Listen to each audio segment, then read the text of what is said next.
नमस्कार दोस्तों, सब्सक्राइब कीजिए हमारे चैनल संजीवनी टेक को और दबाइए इस बेल आइकॉन को हमारे लेटेस्ट वीडियो सबसे पहले देखने के लिए।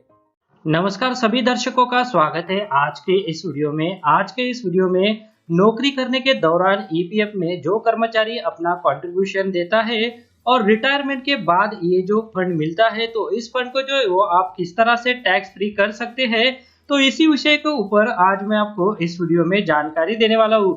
तो अगर आप भी एक कर्मचारी है और पीएफ में अपना अंशदान देते हैं और आप रिटायर होने के बाद इसकर मिलने वाला जो फंड है तो वो किस तरह से टैक्स फ्री कर सकते हैं, तो इसी के बारे में अभी हम इस वीडियो में जानकारी लेने वाले हैं। तो आप इस वीडियो के साथ अंत तक बने ताकि ये जो महत्वपूर्ण जानकारी आपके पीएफ फंड के ऊपर है तो इसके बारे में आपको मिल सके। तो चलिए ये जो डिटेल अपडेट है तो इसको जानते हैं, पर उससे पहले इसी तरह के अपडेट अगर आपको लगता है कि आपको जानना चाहिए, इसके लिए अगर आपने चैनल को अभी तक सब्सक्राइब नहीं किया है तो वीडियो के नीचे जो रेड कलर का बटन है उसे प्रेस करके आप चैनल को सब्सक्राइब कर लीजिए और उसके बाद जो एक बेल का बटन आएगा उसे भी आप प्रेस कर दीजिए ताकि भविष्य में आपसे जुड़े हुए जो भी अपडेट आए तो इसकी नोटिफिकेशन आपको सही समय पर मिल सके और उस जानकारी से आप रूबरू हो सके।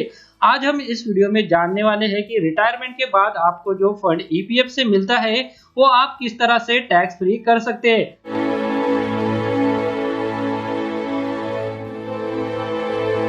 तो जैसा कि आप स्क्रीन पर देख पा रहे हैं कि यहाँ पर बताया गया है नौकरी के दौरान ईपीएफ से नहीं निकाला पैसा तो रिटायरमेंट के बाद मिलने वाला फंड होगा टैक्स फ्री।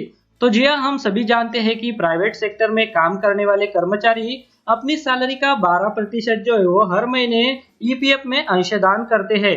तो जी हाँ, आज हम जानने वाले हैं कि ईपीएफ यानी एम्प्लॉय प्रोविडेंट फंड में निवेश करने वालों को काफी फायदे भी होते हैं। इसमें सबसे बड़ा फायदा यह है कि इनकम टैक्स एक्ट के सेक्शन 80C के तहत आपको लाख रुपए तक के निवेश पर टैक्स का लाभ मिलता है। वही इस पर जो सरकार द्वारा ब्याज दिया जाता है तो वो भी अच्छा रहता है।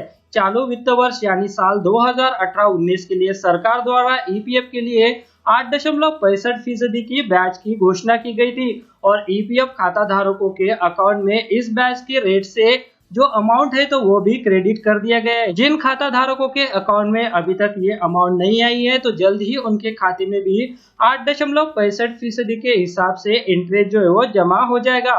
तो आज हम इस वीडियो में जानने वाले हैं कि कैसे आप रिटायरमेंट के बाद ईपीएफ के ऊपर मिलने वाले फंड पर टैक्स के बचत कर सकते हैं। तो जैसा कि आप यहाँ पर देख पा रहे हैं कि सबसे पहले बताया गया है कि रिटायरमेंट तक न निकाले ईपीएफ से पैसा तो पूरा फंड हो जाएगा टैक्स फ्री।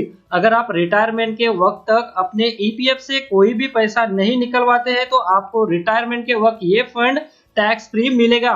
तो जी हाँ, यहाँ पर ये जो महत्वपूर्ण जानकारी है जिसके तहत अगर आपने बीच में पैसा निकाला तो आपको अंत में जो मिलने वाला पैसा है उसके ऊपर जो है वो टैक्स देना पड़ सकता है। आगे यहाँ पर बताया गया है रिटायरमेंट के बाद ईपीएफ से पैसे निकालते वक्त इन बातों को आपको ख्याल रखना चाहिए। अगर आप रिटायरमेंट के बाद ईपीएफ खाते से पैसा निकालने में देर करेंगे तो इसके मिलने वाले फंड के ब्याज पर आपको टैक्स देना होगा।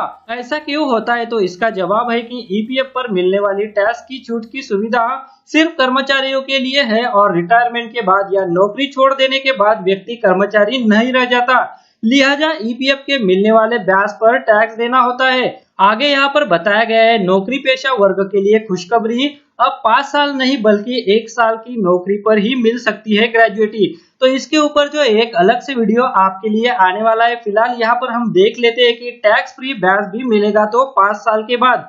अगर आप 5 साल से पहले ईपीएफ खाते से पैसा निकालते हैं तो आपको इस पर टैक्स देना होगा।